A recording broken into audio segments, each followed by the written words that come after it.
Et salut les pingouins, j'espère que vous allez bien. On se retrouve aujourd'hui pour une nouvelle vidéo sur l'hyperviseur Proxmox. On va sécuriser l'accès à l'interface de Proxmox en utilisant les users et l'authentification multifacteur. Allez, on commence.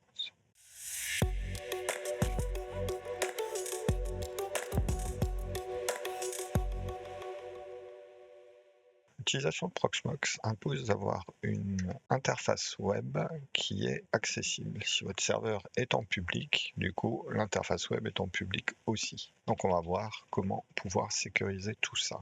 On va se connecter sur un Proxmox de test. Donc habituellement, vous voyez toujours les gens se loguer en route et avec un mot de passe. Donc on va regarder aujourd'hui comment améliorer ce point. Donc la première chose à savoir, c'est que dans Data Center User, on voit qu'on a normalement uniquement le compte route qui est dans le realm PAM. PAM, c'est un utilisateur système.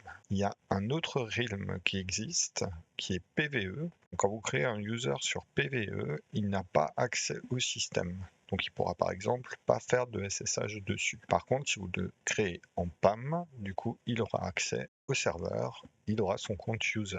Pour voir ça, je vais rajouter un nouvel utilisateur, je vais l'appeler Samy. On a le choix directement soit de le faire en Proxmox, soit directement en PAM. Donc on va regarder la différence. En PAM, on va choisir un groupe, et si on est en Proxmox VE, on va pouvoir choisir directement un mot de passe. Moi, je vais choisir directement le mot de passe. On peut choisir un groupe, mais pour l'instant, on n'en a pas créé un, et on va directement le rajouter. On voit que notre user a été rajouté. Si je fais un logout, que je me connecte avec le user que je viens de créer, on arrive à l'intérieur et on ne voit rien. J'avais une VM, mais on vient de créer un user sans aucun droit. On va pouvoir vérifier directement sur le serveur. Si je vais aller regarder le fichier qui contient les users, on voit ici on n'a pas de Samy qui est créé. On va se reconnecter en route, qu'on pense bien, si on est en route, à se connecter en PAM. Vous voyez, normalement, j'avais bien une VM qui est à l'intérieur. Donc on va améliorer le système de droit. On va commencer par créer un groupe. On va l'appeler vmadmin. Et vous voyez qu'on peut strictement rien faire avec ce groupe. Même si on l'édite, on n'a pas de nouveau choix à part laisser un commentaire. Pour ajouter des permissions, on va aller sur permissions.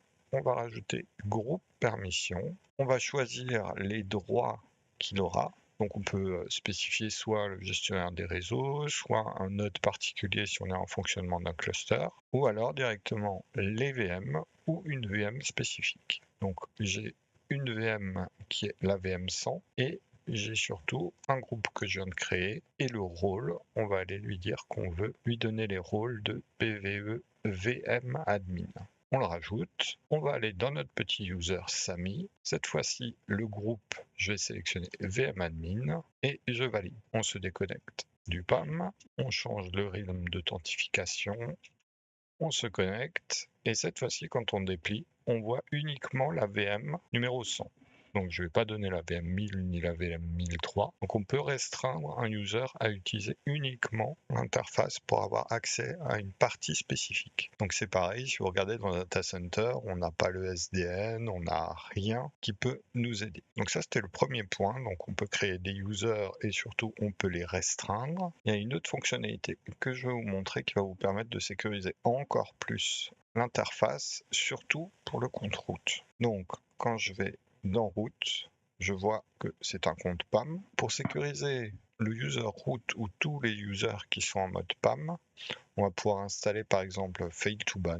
Alors j'ai pas encore fait de vidéo dessus, mais c'est prévu, donc restez à l'affût. Et sinon, pour l'interface GUI qui pourrait se faire attaquer par un force brute, on va aller activer le two-factor authentication. On a plusieurs choix dans l'authentification à deux facteurs ou l'authentification multifactorielle. Soit on fait un TOTP, donc c'est un one-time password. C'est des applications, typiquement, vous pouvez utiliser Google Authenticator si vous êtes sous Android. Vous pouvez utiliser, comment il s'appelle, Bitwarden ou Vaultwarden, sa version réécrite en Rust. Nous, on va utiliser un TOTP simple. On va choisir de protéger le compte route. Moi, je vais l'utiliser avec Google Authenticator. Donc on peut faire un randomize pour pas prendre le premier qui vient, et je prends mon téléphone et je vais enregistrer l'application via un QR code, et du coup j'ai un mot de passe qui est valide pendant 30 secondes.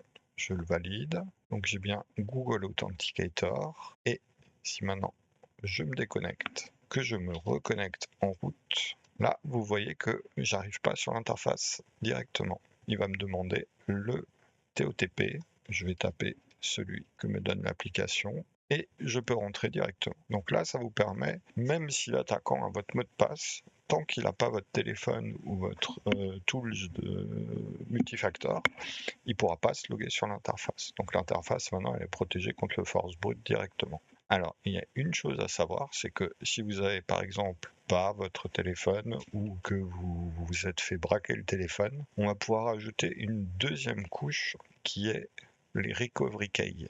On va protéger le user PAM. Et vous voyez ici, il me donne 10 clés qui sont différentes. Je vais aller chercher une petite application pour les coller. Je génère ces 10 clés, donc celles-là, vous les mettez bien au chaud.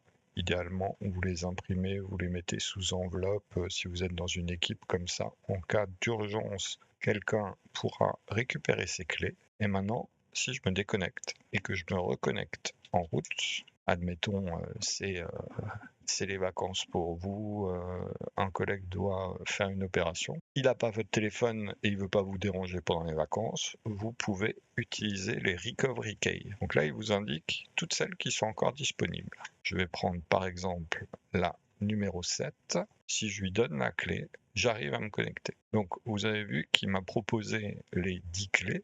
Mais si maintenant je refais l'opération, vous voyez que la numéro 7, elle est manquante. Celle-là a été utilisée. Donc elle ne pourra plus jamais servir.